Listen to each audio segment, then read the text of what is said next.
what happened to you, right? So you may went through a really hard day at work, and you just come home and just get a beer. I mean, that's sugar. You stress, Mhm. your body produces sugar because your body's cortisol level Mhm.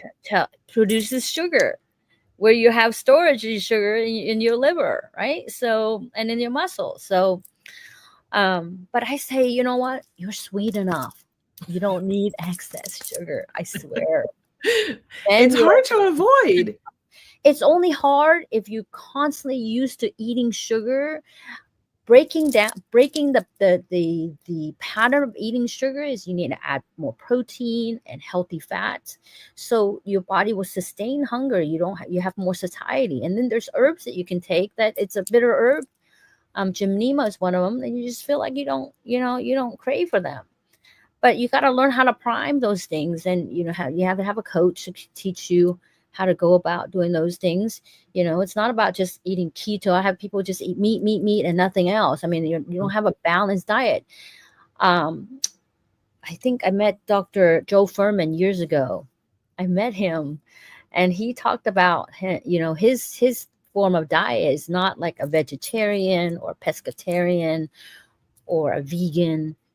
But he said that food should be you should be a nutritarian, which is the most amazing thing I've heard. And I have adopted it. You need to eat food that is real, that your body recognizes as food. I mean, if a plant's like, hey, try to put some Gatorade or a Red Bull on a plant and see if it's going to live, right? So we need to eat food that your body recognizes, so it can assimilate, so it will make protein, so your hair and your skin be vibrant. I mean, you're a human being. Just you're other than your sex organ, and more testosterone than estrogen. You have similar hormones as women. And so this is the most important age, during the 30s and 40s, when your body starts, you start noticing little things, and hey, you know what, my testosterone looks like it's starting to, I start feeling like, I don't have as much as muscle. So if you exercise, your body will produce more testosterone. If you sleep good, that your body will produce more testosterone. It's not about getting more testosterone on the outside, but when you take as testosterone on the outside, you're actually telling your body to shut off your own testosterone. And so you better make sure that you don't want to be fertile, because you're not going to be able to have children if you use testosterone on the outside. And not only that, testosterone can also increase your clotting factor. And that's why men who goes through testosterone replacement would need to have a blood test to make sure that your blood count is good, and liver function is good, things like that.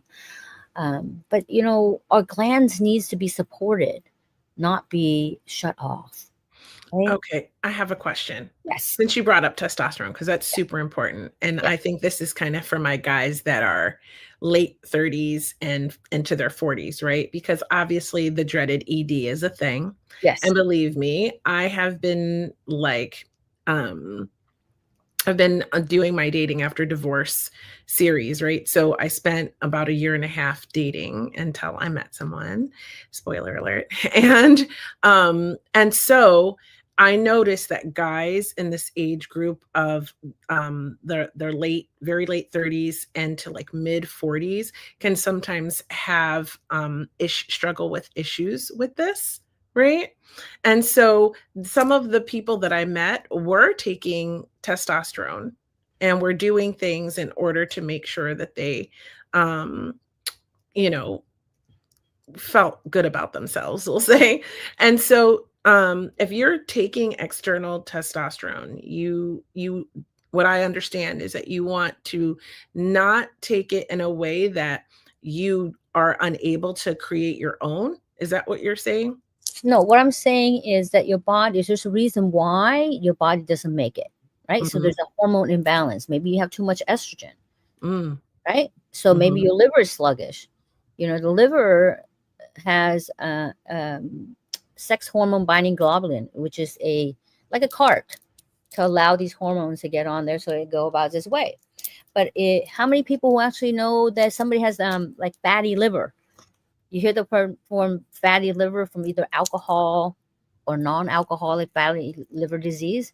Well, if your liver is just jammed up with fat, how can the hormones actually have the cart sit on the cart to go to the proper place? So really, your sex organ is not the penis. It's literally your liver. So if You you know what? clean up your liver and your gut, let me tell you, your body will go Wow. back to this form. Like, and if you exercise, sleep well, eat well, eliminate your bowels, talk well to yourself. And that's the hugest, most huge thing. People don't talk well to themselves. They have this like little inside voice that's dictated by the outside noise. You're not good enough until you make this much. You're not good enough until you have this woman. You're not good enough until you have this house. You're good enough. Just every single day participate in your life unfolding. Don't listen to anyone else. Just listen to yourself, what you need according. If you can understand your language of sensation and how you feel according how you slept and how you ate, what's been happening in your life. Oh, I didn't work out enough. Or maybe I've been eating too much crap. You hear yourself talking like that. That is your intuition. That's your gut feeling saying, well, I just literally like I overdid it. But we live in this world very unconscious. And that is your own bad habits that has been replaced by the conscious things that we do. If you do conscious habits and habit stack and you continue to good habit stack, just do it. You just become this person. You just are the person. Instead of you saying, okay, I have patients who are like, oh, I want to quit smoking. I said, no, don't be a smoker, identify as a smoker and want to quit. You're always going to want to quit. How about this? How about I'm the person who never smoked and I don't like, I'm not a smoker.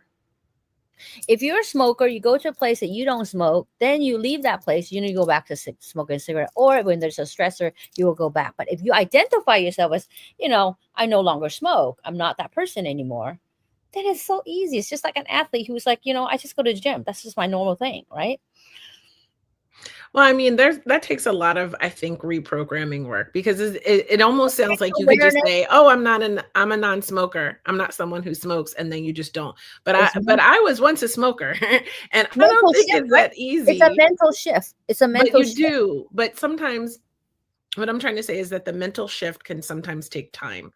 It, So you have to kind of be a little bit like, okay, I'm going to do this reprogramming work over 100 days. I'm not going to just and go out.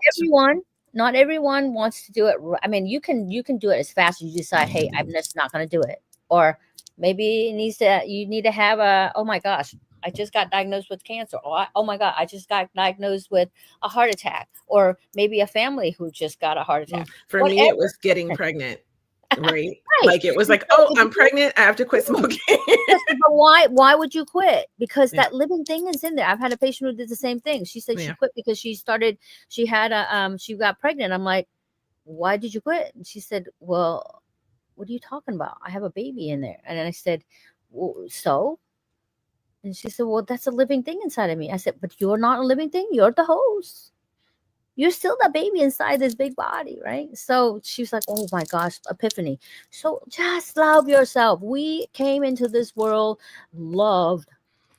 Somebody had to nurture us and take care of us and fed us. You're still that person. We just get labeled so many times. We get labeled and we forgot who we are. So there's a day that you're born, there's going to be a time that you're going to exit. In between is you got to remember who you are this whole time along the way. Adopt what's good, the things that are not good, learn from it. Let's move forward, unfolding. You're the best version of yourself as you continue to move forward. So even when your hormones are starting to go wacko, I mean, it's also a, a, a, a little sign that tells you, hey, get back to yourself. I love you when you're in your 30s and 40s, when you realize, hey, you know what? I couldn't do that stupid thing that I used to do and get away with it anymore. Right? Yeah. You have what's called andropause, just like women who have menopause, where the weight starts to come, pack on, the low libido, the change in your mood, the decline of performance, and feeling like you're lazy, but really it's just like your body is just toxic and you're malnourished. And then there's relationship issues. When you're not good, you don't feel good about yourself, then it affects your relationship with your loved ones, and sex is not good, and emotion is not good, and then you have a feeling of loneliness. And loneliness can actually, you can put a mask on like you don't care, and then this is the peak of divorce, 40s and 50s, right? Mm-hmm. Yeah, I'm glad that you mentioned loneliness, because there's all this talk about this male loneliness epidemic, right? But I also just recently did an episode about why men are choosing to be single as well. And there's a lot of factors in this. So I think, yes, um both men and women are choosing to be single more, but at the same time I do think there is a lot of people who are feeling lonely, right? And when we don't feel good about ourselves, we are less likely to put ourselves out there, right? When I was doing my dating after divorce series, one of the things that I find, I talked to so many men, I met so many men. I didn't go on dates with all of them. I only went on dates with a handful, but like I got a chance to talk to and connect with so many men and get really a good understanding. And what I found out there was that there's a lot of toxic women too. And guys get sick of that just like women do, and they feel used and they feel like women are gold diggers and all of this and that. Right. But I feel like a lot of it comes from, like you were talking about earlier, wounding from childhood and from our teenage years and our young adult years, from maybe having these core wounds that led us to choose the wrong types of partner because we weren't really feeling good about ourselves, and a lot of the pressures that men have. I mean, when they're young, they're like just trying to hook up and stuff, and women too. And so as we get older and like long-term relationships begin to fail and we're starting to let ourselves go, one of the things that I also saw was that age group, like